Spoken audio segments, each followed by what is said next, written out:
주요 뉴스입니다. 학비를 마련하기 위해 성매매 포주 노릇을 한 20살 여대생이 경찰에 붙잡혔습니다. 수천억 원대 도박 사이트를 운영해온 일당이 경찰에 적발됐습니다. 정홍원 국무총리는 재외국민 안전관리를 위해 여행경보 신호등 제도를 도입하겠다고 밝혔습니다. 탈세 혐의가 있는 고소득 자영업자 101명에 대해 세무조사가 실시됩니다. 오는 26일 한중 FTA 공식 협상이 진행됩니다.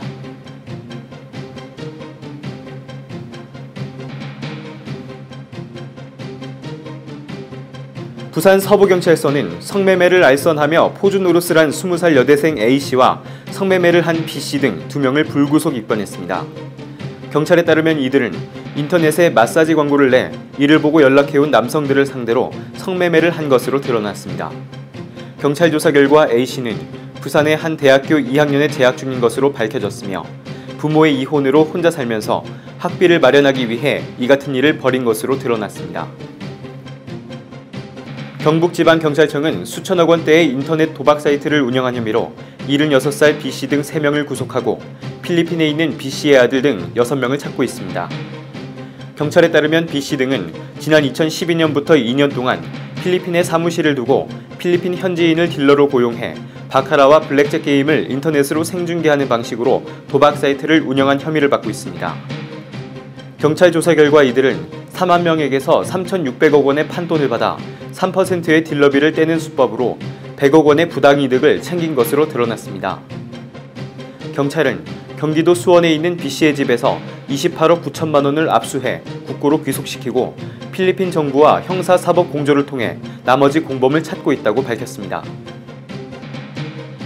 정홍원 국무총리는 오늘 국가정책조정회의를 주재하고 최근 재외국민에 대한 안전관리 필요성이 증가하고 있다며 여행경보 신호등 제도를 도입할 것이라고 밝혔습니다.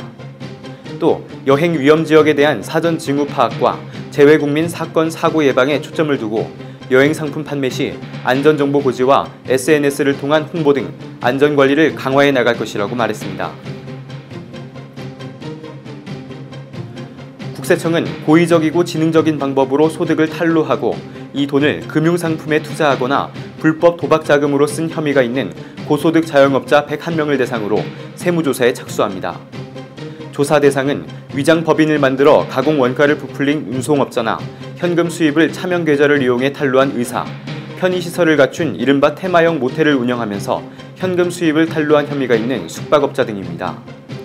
국세청은 지하경제 양성화를 위해 고소득 자영업자 탈세를 4대 중점 조사 분야로 선정한 바 있으며 지난해에는 자영업자 721명을 조사해 5,071억 원을 추징했습니다. 한중 FTA의 주요 쟁점을 조율하기 위한 공식 협상이 오는 26일 중국 스촨성 메이샨에서 열립니다. 이번 협상에서 양측은 상품과 서비스, 투자 등 전 분과에 걸쳐 집중적으로 논의할 예정입니다. 지난 3월 열린 10차 협상까지 한국과 중국은 여러 쟁점을 놓고 이견을 보여 진전을 보이지 못한 바 있습니다. 이상으로 주요 뉴스를 마칩니다.